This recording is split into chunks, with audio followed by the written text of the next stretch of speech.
Mercredi 26 mars 2025, le procureur général à la Cour d'appel de Dijon, Philippe Astruc, a révélé à nos confrères de France Info les résultats des expertises ordonnées en mars 2024 dans l'affaire du meurtre du petit Grégory. Poiret Baudion. Écoutez cet article. Affaire Grégory, on connaît enfin les résultats des analyses ADN ordonnées l'année dernière. 002.00 En mars 2024. De nouvelles expertises avaient été ordonnées par la justice pour tenter de faire toute la lumière sur l'affaire du petit Grégory, à la demande de ses parents, Christine et Jean-Marie Villemain. Ces expertises portaient sur des ADN mais aussi sur la fréquence vocale, sorte d'ADN de la voix, des appels téléphoniques du corbeau. Un an plus tard, mercredi 26 mars 2025, le procureur général à la Cour d'appel de Dijon, Philippe Astruc, a révélé à nos confrères de France Info les résultats de ces expertises.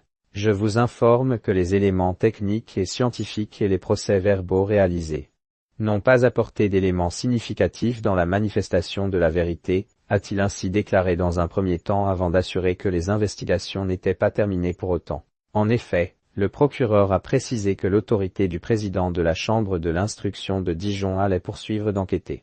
Les investigations menées devaient notamment comparer des ADN retrouvés sur les cordelettes qui étaient sur le corps de l'enfant, sur l'anorak de Grégory, son menton, mais aussi sur certains courriers du corbeau dont celui du 16 octobre 1984, le jour de sa mort. Les parents du petit Grégory sont déterminés à savoir ce qui est arrivé à leur fils. Pour rappel, ce jour-là, le corps de Grégory, âgé de 4 ans, avait été retrouvé pieds et poings liés dans la Vologne-Vosges. Plus de 40 ans plus tard, on ignore encore ce qui est arrivé à cet enfant. Si ces nouvelles investigations n'ont rien donné, les parents de Grégory sont bien décidés à ne rien lâcher. Ils veulent connaître la vérité. Un des avocats du couple Villemain, François Saint-Pierre, a assuré que ses clients restent tout à fait confiants dans la justice. Nous en reparlerons prochainement, lorsque la Chambre de l'instruction aura analysé l'ensemble du dossier, a ajouté l'homme de loi. Pour rappel, selon les récentes déclarations du procureur général, les auteurs du meurtre du petit Grégory seraient nombreux.